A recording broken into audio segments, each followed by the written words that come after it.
We should have a post show to this show. Dagan can do it. I was going to say, go for it. I'm out.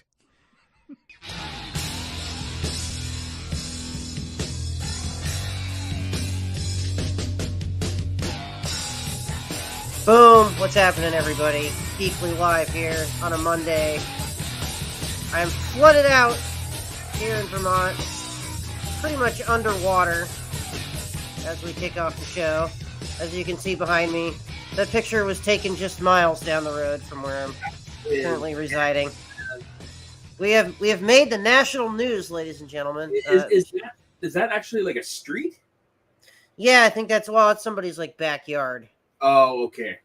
Yeah, but it's pretty bad. There's a lot of chunks of the road and trees down everywhere. We can use that where I'm at because we have about 10 forest fires in the area burning right now. Oh my gosh, you Canadians and your goddamn forest fires! Well, freaking over my end, it's every year. We had back-to-back record-breaking years for forest fires. Somebody was asking me, why don't you guys just like hire a bunch of helicopters and fly them over with spray, like giant tanks of water and spray? They're doing that. And I was like, well, first off, I don't think it's that simple. And second of all, aren't they kind of doing that already? Like they're doing that. Oh yeah, yeah. Like, they've got planes going and getting water, and yeah, it's nuts. People are being evacuated. And like I said, that's every year we're in my neck of the woods. That's crazy. To see Californians bitch about it makes me laugh because a couple of years ago we lost a town. You don't know what crazy weather is until I guess the earthquake hits and snaps off the entire chunk of the that side of the country. A town burned down about 5 years ago during a forest fire. So it's like, good luck, California. Climate change talk here, ladies and gentlemen, on the wrestling show. But let's take things hopefully. Okay, so disclaimer: my internet has been okay. It did a weird thing earlier on my phone, but not on my laptop. So we've knocked on the proverbial wood, and we are hoping that things hold up here as we go. But I got my phone over there as backup. So thank you to the 7 people watching this on the replay. We appreciate you as always. But let's get into it here and talk some wrestling. We had a big show this week, particularly with Collision. And big show. I mean, SmackDown we'll talk about that a little later, did 3.1 million viewers for that Roman Jey segment. So when I watched it live. We'll get there, but let's talk about our main topic first, which is the Samoa Joe versus CM Punk much anticipated match on Collision that was hyped up for a while, given that these two had so much history years and years ago, back in the Ring of Honor's days, 20 plus years ago now. And, this was their 4th match. The 3 were years and years ago. But given the way this went, I don't think this feud is over. I think that there's more to come. I feel like this could even be another. So they had 3 back in the day. So why not do another 3? Mm-hmm. You could have, Punk goes on and wins the cup or doesn't win the cup. Maybe Joe somehow costs him. Ricky Starks wins the Owen. Something like that might happen. Punk doesn't need it. But Punk, I think what's going to eventually happen is we'll get Joe versus Punk 2. Joe will win that match, and then they'll have a big blow-off match, wherever that is, at All In or All Out. I think we're going to get MJF and Punk eventually down the line. I think maybe that's All Out, so maybe like the 3rd match. Maybe we'll have another match on TV, and the big blow-off match will be at All In. But yeah, either way, I think this feud, this was rumored or reported by a bunch of people that this was going to be Punk's first big feud back in AEW. So we're seeing it now, and I'm liking it so far. I thought the match was good. I didn't think it was amazing or anything. By far the best match on this Collision show was the FTR and Bullet Club Gold match, which just absolutely blew the roof off. This is easily the best match I've seen on Collision so far. This Collision I'm still kind of iffy on as a show overall, but this match was just awesome. Easily we don't really do the match of the week kind of thing anymore, but this was easily a match of the week for me. Really, really good stuff between these two teams. And again, another feud that's not over. They've set it up for next week, 2 out of 3 falls match, which just sounds like it could be absolute insanity. I mean, they got 3 hours they got to fill next week, which is crazy. First time AEW's run 3 hours in a row, but because they got Battle of the Belts, which used to be after Rampage, but now because Rampage is pre-taped, that they're not able to do it live, so they're going to do it after Collision. But that's 3 hours, so they got to fill. So might as well do like a 45-minute freaking epic between these two teams. 2 out of 3 falls. I can't wait for this one. If I wasn't a broke ass punk right now, I would be at that show. Calgary, right? Yeah, I got family in Calgary. When I was talking to my uncle, the crazy ass uncle I referred to, he's like, "Well, why'd you come down?" I'm like, "Dude, I barely have enough money to go to us." Yeah. That would have been a dope show to be at. Somebody Venmo Soda like $100,000. Yeah, no kidding. Get me out of debt, and I'll be at any show I want. I'm with you. It was the Punk Joe match. It was good, but it didn't blow my socks off, as opposed to the tag team match. The ending of that, the timing of that, of the 3 count happening at the exact same time that he's right there diving on him, was really well executed on Cash's part. I was amazing. I was impressed with that. Yeah, the nearest of near falls there. Jesus, or not even a near fall. It was and this match was basically if Bullet Club Gold lost, they would never be able to challenge for the tag title. Yeah, so that's a new twist. That's a new twist on the title eliminator tournament. I don't think they ever really clarified that. No, I think it was just specifically for this match. Just specifically for this match, okay? Well, because there's a few. Or is it a Collision thing? No, I think it might be between just them. Okay, because I was wondering. Well, it's because there's a feud going on, right? I hadn't had a chance to look it up, but I was wondering if any of the title eliminator matches previously, where the challenger had lost, they then eventually got a title shot when said champion was still champion. I don't think it has. So they can just make this a new rule if they want, because I kind of like it. No, like listen, if it's title eliminator means if you lose, you're out. So really, it's a good point. It's a good point, but I think because this was part of the tournament line between the two, I think that's why it was done. But I do think that is a good point. It makes sense with the name.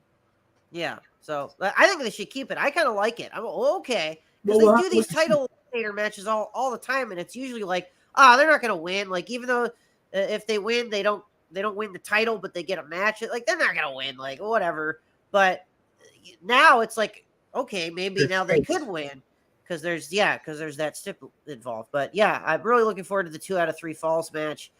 I wouldn't be super mad if Jay White and Juice Robinson actually win. I don't think they will. I think FTR is going to retain, but I wouldn't like be super mad about it. This might be Jay White's first time pinned in AEW. I don't know if they're going to pin Juice twice. So you never know. Interesting. I don't know. If Juice takes the pin, then I wouldn't be surprised if you've got big plans coming up for Jay White soon. Yeah, but if Jay White gets pinned, then I don't know. Then what's Jay White, next. I don't know. Yeah.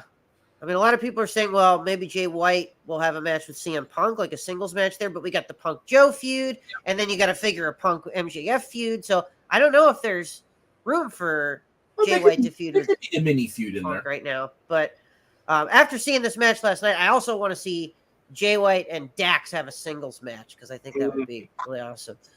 But yeah, Jay White is just phenomenal. Like I've heard a bunch of people talk about how great this match was, and a lot of them are pointing out, which I totally agree with, how awesome Jay White is as a worker, like as a performer, and just shows that he's like one of the best that's out there. But yeah. So we got that. We got the build to Blood and Guts continuing here. As I'm really hyped for this show. Next week, Soda, I will be there live in the fourth freaking row opposite the hard cam. And we just think we both could have been at 2 great shows next week. Yeah. We got this that was just posted on social media just about an hour ago, which is from Tony Khan here, one of his official tweets. We got the 5th men being announced on Wednesday. I was kind of hoping that they would save this as like a surprise. And have the big debut of Kota Ibushi happen, like, as everybody knows it's going to happen, but it happens. But I think the fact that everybody knows, okay, might as well just announce it. Yeah. But yeah, I think I would be shocked if it's not Kota Ibushi as the 5th member for the Elite, but 5th member for BCC I think could be a few different options. However, the first name that came to mind, given what they set up on Dynamite this week, it's going to be Chris Jericho, because Jericho's been in all these matches so far. He's been in every single Blood and Guts, so it kind of makes sense to have him continue that streak. Sounds the way to go. And he could do that thing where it's like, he gave Don Callis the maybe answer whether or not he was going to join the faction, but it could be one of those things where he's the partner, but he's like working with them reluctantly, and then maybe that plays into the finish or something like that. Because I imagine the Elite will stand tall at the end, especially with Kota Ibushi's debut. Like, it just makes got to sense. figure, So the Blackpool Combat Club has gotten the. Is it? They got the first win, and then the Elite got the second. So I guess this is the rubber match. Yeah. Or no, the BCC won the Anarchy in the Arena because you had. But yeah, I think it makes sense. I mean, it's the big blow off to this whole thing. So I was gonna say the fifth partner for the Blackpool Combat Club could also be CM Punk, because apparently he wanted to be the fifth member. I was like, no, the reports are that he pitched that idea, but that the Bucks kind of shot it down because no kidding, no shit, right? But some people were saying Samoa Joe. Like, there's a bunch of options, but Minoru Suzuki would be cool. But no, I think Jericho kind of makes the most sense story wise. Yeah. And again, it might play into the finish. I don't know if he costs BCC the match or something, but it's interesting. So BCC won last year against the Jericho Appreciation Society, the second Blood and Guts match. Yep. Then the first one was won by MJF's group at the time, which was the Pinnacle, and they beat the JAS, but it was like a babyface JAS. So you had the heels win the first match. You had the BCC, who were the babyfaces at the time, win the second match. So now it's like, and usually the babyfaces would win a big match like this, right? Because it's like it makes the big final blow off. You overcome the heels. Yeah. I'm surprised they haven't announced a like one of these winner of this match gets the advantage in Blood Guts type of things, because usually they would do that. Yeah, but we still have days. Yeah, I'm really surprised it wasn't the Kenny Omega Wheeler Yuta match that just happened on Dynamite. Why wasn't that for the Blood and Guts advantage? That would have made way more sense, especially since Yuta won. And so you think, okay, yeah, the heels would get Omega won. No. Yeah. You're right. Yeah, because I'm like, I remember the finish because it was. So that's why get injured. So they got to do a match where the heel beats the babyface. Whether that's, I don't know, to have Claudio take on Matt Jackson, right? And then Claudio wins, and then the heels get the advantage going into Blood and Guts. But yeah, I don't know. I'm surprised there hasn't been a thing that's been announced yet. Like I said, we still have 2 days to go to Dynamite, so anything can happen. Yeah, they always seem to drop match announcements on social media and everything anyway. So looking forward to that one. But let's kind of move things on. We I wanted to talk about this. I wanted to bring up something kind of fun or funny, at least. Soda, have you been paying attention to social media today? And have you seen this report about Michelle McCool nearly being attacked by a shark and Undertaker sort of having to step in? Okay, so I didn't see the article. I saw somebody link to the original post, and then I saw Fightful's article where it's just like Michelle McCool something made the shark go one-on-one with the Undertaker, and I immediately thought of Teddy Long. So you haven't seen the actual post yet? No, I haven't seen the original post. Okay, so this will be a live reaction, everybody. Neither me nor Soda, we both heard about this. Oh, Gesundheit. Thank you. Allergies. Gotta love it. Gesundheit. Oh yeah, dude, it was flaring up for me bad earlier. I think a lot because of how much rain we were getting, but yeah, it was fever. Oof. Yeah, it's the worst. But okay, so neither of us have seen this post yet. I've seen the videos. We both read the article. This is Michelle McCool wading around in the ocean and sort of having to call out to her husband to fend off an invader. So we're gonna do a live reaction here as I fiddle around with StreamYard.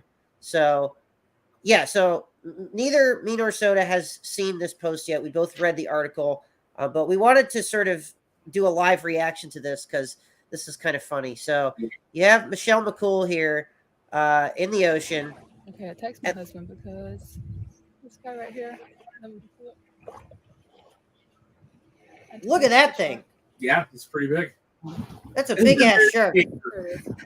Look at Taker just standing there. Yeah. Like, he doesn't really have to do much because he's the freaking Undertaker. Yeah. Except just like kind of stand there and look at the thing. That's what I thought was the picture. And it's like, right. yeah. No, man, like that's some crazy stuff right there. That's a big shark. I don't know if those kinds of sharks are really that dangerous, but that's very sure. Like I saw that's terrifying. Where it's terrifying. I've never heard of. Yeah. So there you go. The Undertaker versus the Shark. Taker wins. Taker wins by not having to do much, just kind of standing there. Just glare at him. Yeah. Oh my God. Well, do you know how the shark would win? Just put a couple cucumbers on him. Undertaker will fucking run. Oh man. Yeah. You ever hear about that? Undertaker's like deathly afraid of cucumbers for some reason. Was he like allergic to him or something? No, it's an irrational fear. And Paul Bearer loved to exploit it. And one time, he on the way down to the ring, Mick Foley tells the story. He'd hid 2 cucumbers in his mouth, but nobody knew what was going on. He just was there, doesn't talk, like he normally did. And they get to the match, and Foley's like, "What's going on?" And Bearer kind of lets them know, like, "Just watch." And then he pulls up the 2 things, and apparently this is at a house show. Apparently, the Undertaker visibly gagged. Oh man! Yeah. So Undertaker's afraid of cucumbers. Like the same way I'm afraid of snakes. Makes reference to it in his Hall of Fame speech. It's great. Oh man! Well, good thing he's not afraid of sharks because at least he stood guard there for his wife. Sharks.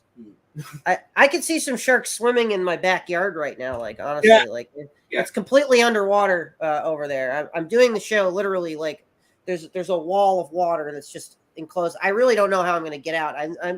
I think I might have some scuba diving equipment somewhere around here. I'm just going to have to like throw that on and hope for the best. What platform was that on? I want to comment on it. Just make sure the shark doesn't have cucumbers. That was Twitter. That was Twitter. Okay, I'll find it. Yeah.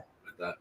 Yeah. So, check out Michelle McCool's Twitter for that post. But, so as I mentioned earlier, there was a big segment on SmackDown this week involving the Bloodline, which the feud has kind of reached a boiling point here. They've sort of dissolved as a group. But I did not watch this show, as I don't usually watch WWE.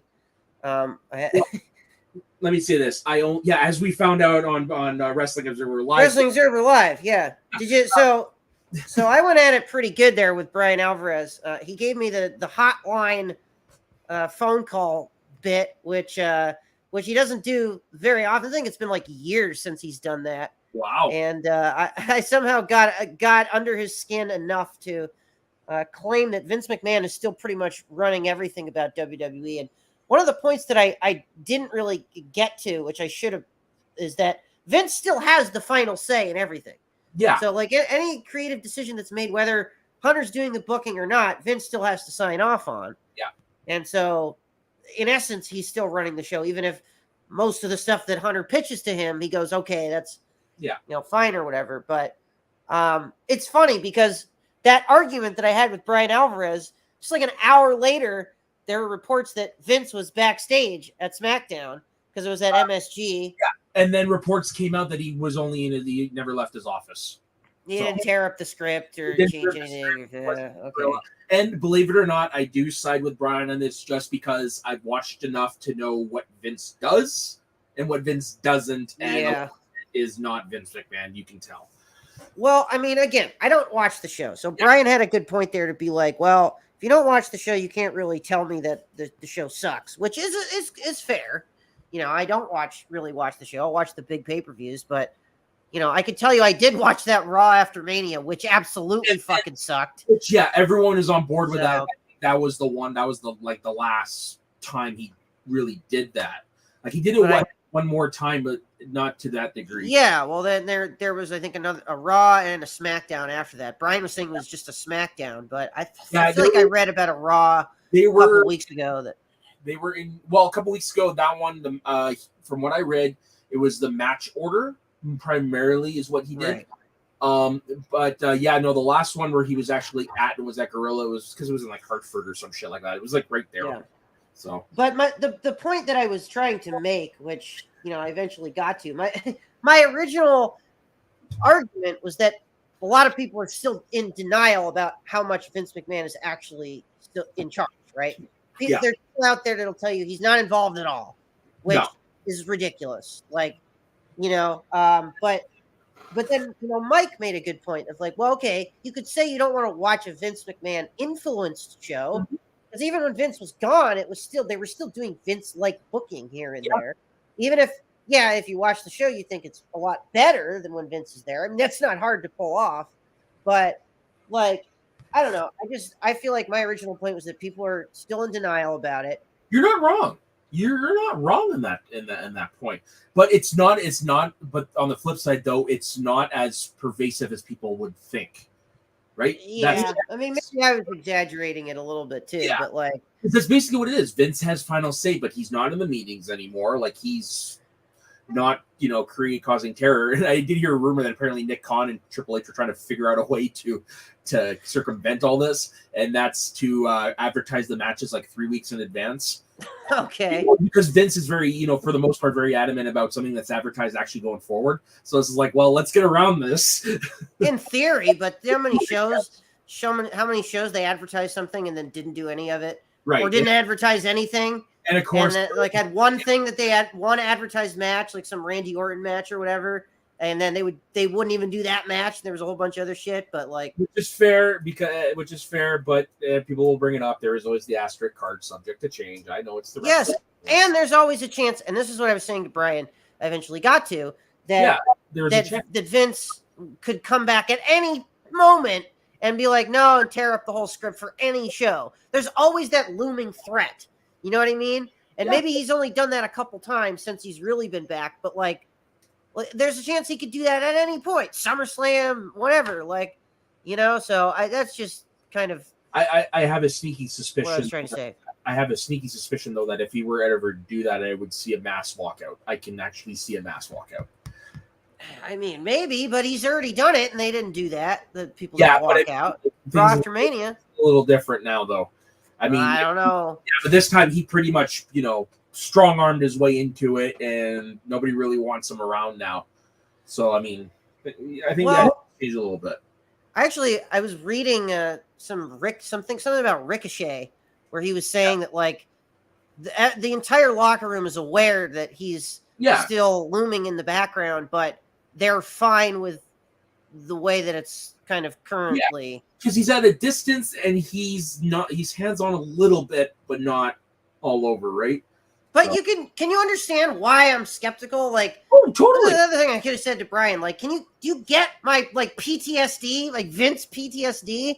No, like the last WWE show I watched was that Raw After Mania, and I was like, okay, now I'm really fucking done. Yeah. Like, come on. No, it's not. I totally get it. Yeah. So, but again, I don't have time to watch Raw and SmackDown and these shows every week because I watch and I'm still behind on Impact. I'm still behind. I'm like behind on New Japan. Yeah. Like I have episodes of Ring of Honor I want to watch. It's like I prioritize AEW and make sure I watch all the AEW stuff. Then anything after that, it's like I'd much rather watch Impact or New Japan than WWE. I'm sorry. I went to two. I was gonna watch SmackDown because like I really want to see this trial, and then luckily for me, it was the thing that opened, so I stopped watching right afterwards. I saw what I wanted to see. There you go. Yeah. So SmackDown, what happened? I see that Jey Uso has challenged Roman Reigns for a match for all the belts, which makes sense. So at SummerSlam, which he'll probably lose. Roman will retain, of course, but what else? Anything else that I missed? Basically, what happened was the Usos were in the ring. They were calling out the Tribal Chief. Heyman and Solo came out. They had this. They pretty much told Heyman to shut up. When Heyman's like, "There's only one person who can tell me to shut up, and that's the Tribal Chief." But before he could finish it, Solo pretty much shut him up. And then Roman Reigns came down and he did this thing where it's just like, dude, I don't want this position. I don't want to be responsible for all of this. I'm done. And he says, if you want to, be the head of the table, you can have it. He gives Jey the necklace, and he actually got down on one knee.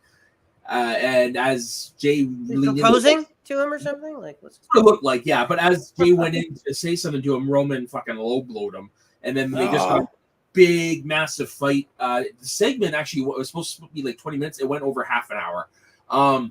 Yeah, they just destroyed the ringside area, and then Solo finally hit Jimmy with the splash, and like steps were involved. At one point, Jey was tied in the ropes. Like it was an all-out fight. Jimmy ended up going to the hospital.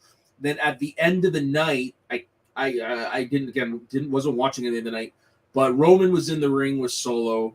And then Jey came in, attacked him, and with a chair, and said, "I want to challenge you for a match at SummerSlam." And people are saying, you know what? They would buy Jey Uso being the one to end it. I mean, he's the first one to pin Roman Reigns in forever, so that in of itself is a huge deal. But I don't see Roman losing anytime. Well, soon. I got really baked last night. Shocked. And I'm sitting there thinking, like, fantasy booking in my head, like, could you imagine if Jey won? Roman went away for a while, and Jey is the head of the table, but he becomes corrupted, and Cody's the one to end the bloodline. Wow. For good. So it's not Roman and Cody. It's at Mania. It's Jey Uso and Cody. And bloodline for good. I like where your head is at, Soda, but I don't think it's gonna happen. No, I think Roman. If Jey, you know what, if we're watching SummerSlam and Jey gets the pin, I wouldn't be shocked. Dude, Roman's not losing anytime in the next. No? I'm saying it now. 3 years. We have three more years of Roman Reigns as double champ. At least however long San Martino's reign was. I think that was 7 years. 8 years. 8 years. So we have. When did Roman win this belt? 2021. 2020.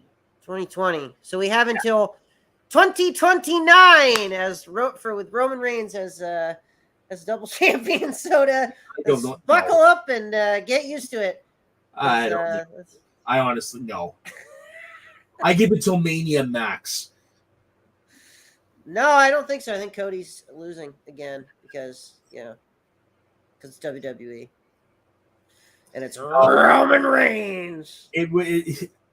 I honestly, because of where the wrestling business is now compared to what was in the 60s, I don't ever see that happen. Yeah, you have Cody win that other belt. No. I'm talking about Roman being champ for 9 years. Oh, yeah? And the only reason I say that is because it was a territory system, and there was really only one main attraction that people wanted to see, so that's why they had, Bruno. Yeah, man, but had that connection and all that stuff. WWE loves to break those records. Yeah, but that's one of those ones that's like Gretzky's points record. I don't think it'll ever be broken. I don't know, man. I don't know. We'll see. Like when Roman loses, I will admit defeat, and I will. I gotta think of something to put on the line here. Let me put it this way. Cut my hair. There we go. Let me put it this way. If Hogan didn't do it, nobody's gonna do it. Okay. All right. Because Hogan was bigger than San Martino. And I'm saying it now, Soda. I will not cut my hair. I facial hair not included. I'm gonna keep shaving and everything, but the hair, the head hair, I will not cut my hair until Roman Reigns loses the belts, and at that point, yes, all right, fine, Peyton, I'll give it to you. I will shave my head, not just a haircut, but I will do a full on buzz cut when Roman Reigns finally drops those belts, because now I'm gonna grow my hair is gonna be down to like here. It's gonna be longer than Roman's hair by the time I'm gonna be 40 years old when this man finally. It's gonna be all gray. I got a funny story to tell you. Down to here, it's gonna be like pure white, because that's how long it's gonna be until Roman finally loses. I got a funny story about something like that happened a couple years ago to tell you, but no. But I will say this. I can see him passing Hogan for number 2. Okay. Because that's actually within reach. but I don't ever see anybody passing Bruno because it was a different time. So what's the Hogan record? Like 6? So he won in January of '84 against the Sheik, and he lost it in December of '87 or January of '88. One of the two. It was when they did when Earl Hebner debuted and they did the evil twin referee thing with Andre. That's when he lost, but he won. So it was like almost 4 years. Yeah. Okay. So I can see, but not Bruno. Roman Reigns breaks Hulk Hogan's record. Okay, this is like this article's actually from today. Yeah. Okay, it was brought up on SmackDown, I think. It was brought Geo.tv. Yes. Yeah. So they're already putting out. This is what I'm saying, man. Cody's not winning at WrestleMania 38, or not 38. What the fuck is it? 40. Cody Rhodes is not winning at WrestleMania 40, and here's why. Roman Reigns breaking Hulk Hogan's record was 1474 days. So only 1041 days of that reign were part of WrestleMania area. So Roman Reigns is at 1,000. He was at 1,000 days, so he's past that now. So the record is 1474. So that would have to be another like year and a half as champ. I don't know, man. Yep. Cody Rhodes losing at WrestleMania 40. Telling you. I'll cut my hair. I will do a full-on buzz cut on April, whatever the fuck it is. You remember when Zack Ryder won the Intercontinental Championship at WrestleMania? Yes. Okay, so there was a wrestling channel I used to follow at the time. I don't anymore. NoDQ.com. Are you familiar with them? Yes. Okay. Yep. So the head guy on there who looks like a smarmy internet troll. He had long hair at the time, and he said, if Zack Ryder wins the Intercontinental Championship, I'm going to shave my head. Shave his head. Zack Ryder wins. The next morning, he's recording it, getting his head shaved. What the fuck happens? Ryder loses that night. He was pissed. Oh, man. All right, so I'll clip this out as a short here. I'll just re-emphasize my point. So, ladies and gentlemen, I am declaring that Cody Rhodes will not be winning at WrestleMania 40 because Roman Reigns has to beat Hulk Hogan's record of 1,400 whatever days, and so that would take him a little bit past WrestleMania. So I'm putting it on the line officially.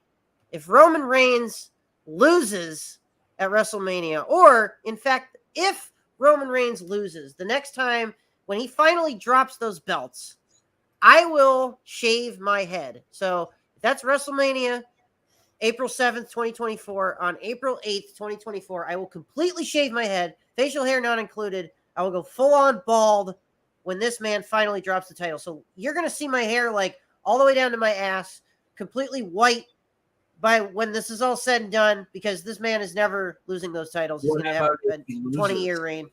Huh? What about if he loses? What? Roman? Put anything on the line if he loses? I just said I'm cutting my hair. Have you not been listening to this? Sorry. You're too stoned, Soda. What are you talking about? That's what I just said. Shut up. I'm going to put my hair on the line when Roman loses. I'm shaving my head bald when Roman Reigns loses. I heard everything, but I misheard it as if he wins. No. I'm like, oh, dear God. Okay. It's nappy time.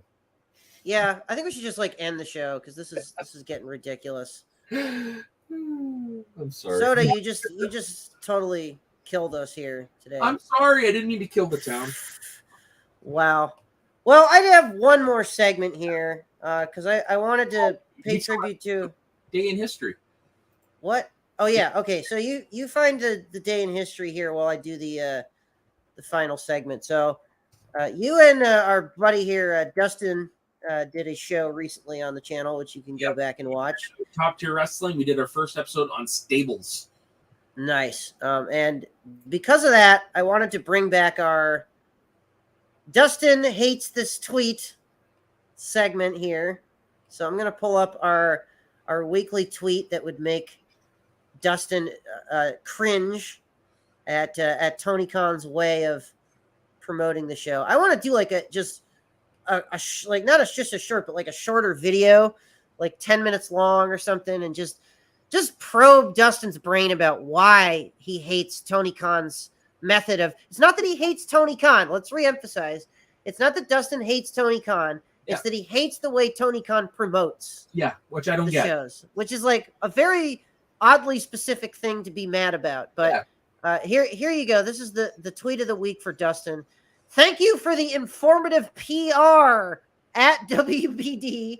At AEW and TBS, we are glad to confirm that AEW Dynamite was the #1 show on all of cable/satellite this past Wednesday.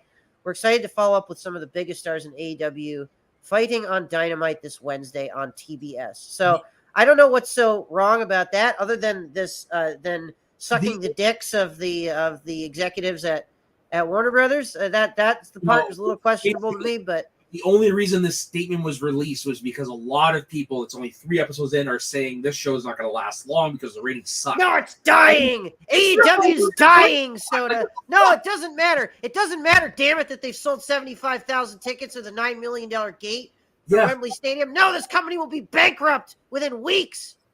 God damn it. Speaking of which, go buy their video game. It's a fucking indie. It's a glorified indie t-shirt company. Basically, yeah.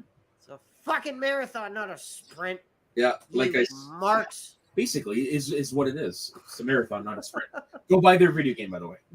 Yes. That's another thing I wanted to ask you about. I have not had a chance to play AEW Fight Forever yet. What do you think of the game so far? Okay, so the gameplay I really like. I really do enjoy it. It took me a little bit to get used to it because it's more harkens back like they wanted to the No Mercy days. So it's been a long time since I played a game like that, so I had to recalibrate my brain. Otherwise, the match selection is pretty good. I wish there were more wrestlers. For some reason, for the entrances, you can't use the licensed music. And Judas isn't selectable, even though it is Jericho's entrance. But some of the licensed music's like playing in the background on the load screens. Yeah, that's weird. The creator wrestler is a little limited. The Road to Elite is fun if you like those just old style career modes. I will say though, the one thing I don't like is you can't use your created wrestler more than once if you want to keep your stats. It's a little weird. Interesting. Okay. And I'm also, the entrances is literally just they show up on the stage, do their thing, and that's it. But yeah, overall, like I said, the gameplay is great. It's just now I'm at the point. It's like, okay, I could do all these different feats. I'm looking forward to what the next update is, which is going to be what's a Stadium Stampede? Which that's the first DLC, right? That's the second. The first one was the pack. Right. But yeah, no, this is good. It's going to be nuts. I'm hoping they obviously introduce more wrestlers, introduce more moves. Like the moves for the creator wrestler are pretty limited.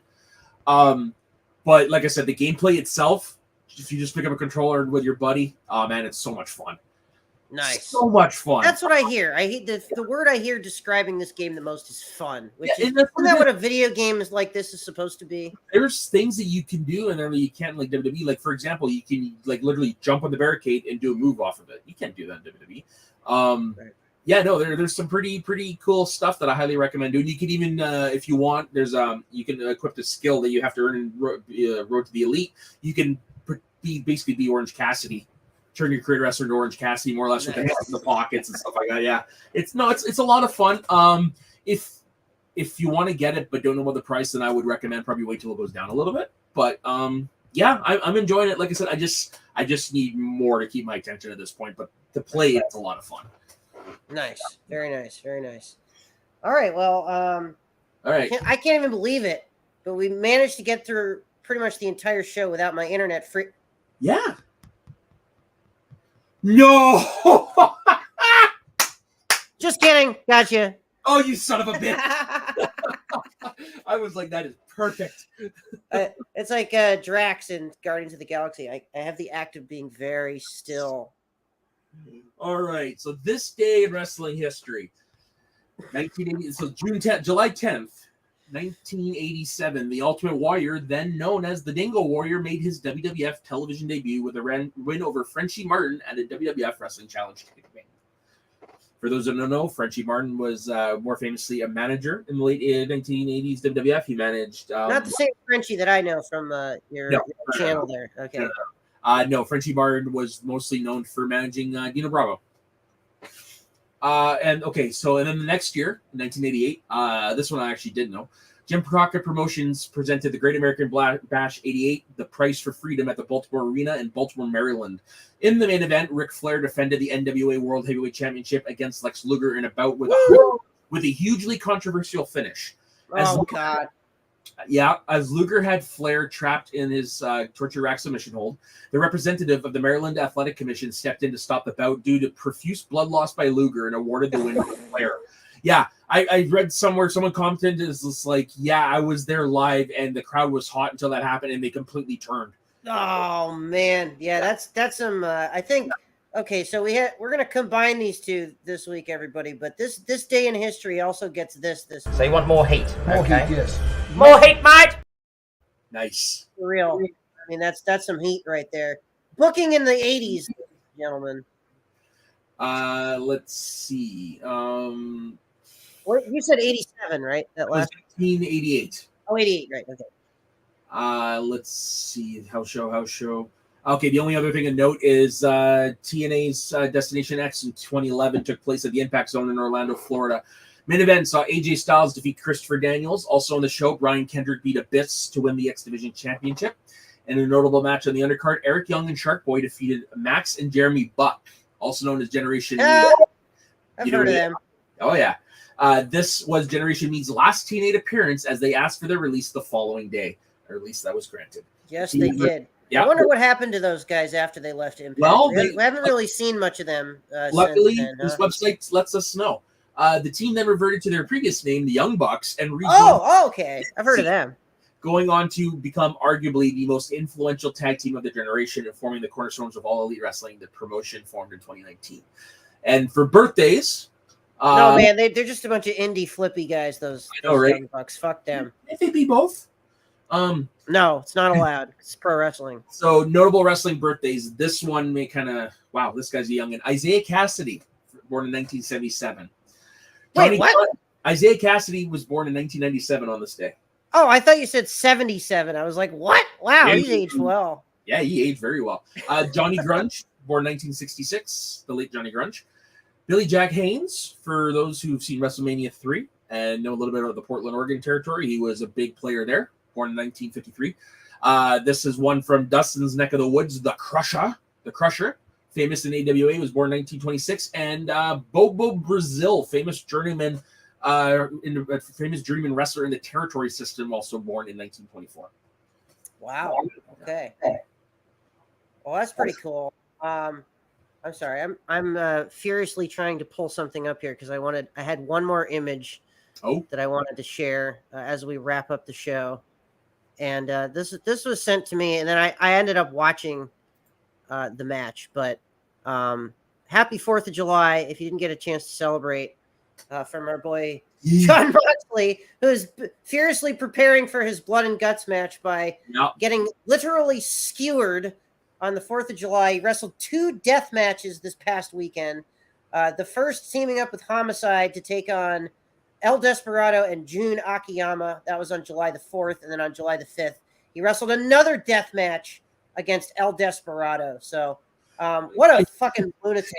I showed this to my coworker who doesn't really know much about wrestling, and he literally looked at me like I had 3 heads.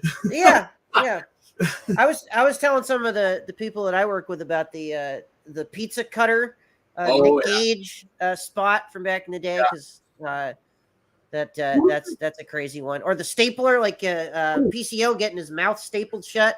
So what I watch, everybody, for my entertainment is people getting horribly maimed by objects. So, but yeah. Slight plug. So this weekend, it's this. I did an episode with 50 for a show Fun with Flags, which is going to be airing on Thursday. But I told them about an hour the entire history of the Monday Night War. And we got to David Arquette and all about that. But I told him, like, David Arquette actually tried to change that image years later, and I told him all about that stuff. And I told him about Nick Gage and how he almost killed him. Man. Whoa, that was scary.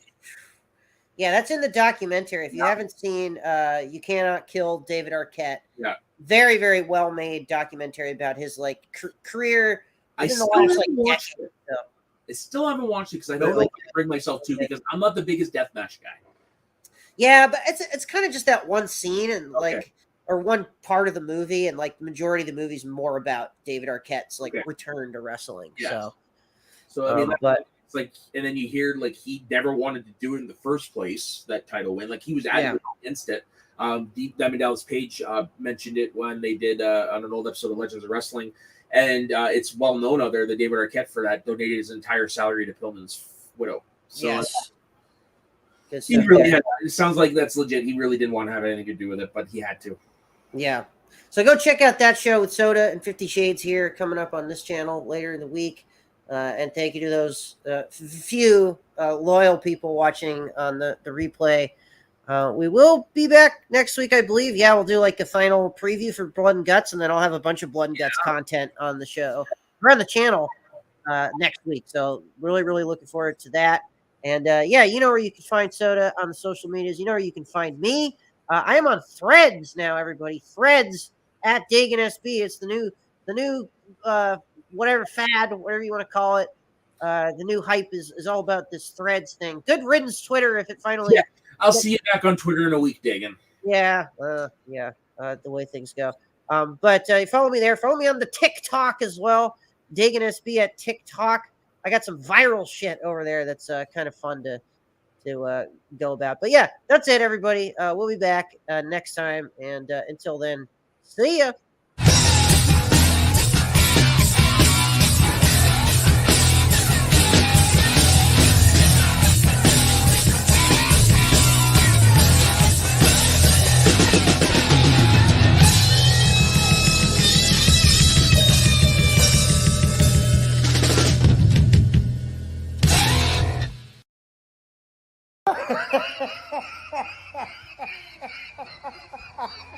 Ooh, ooh, oh.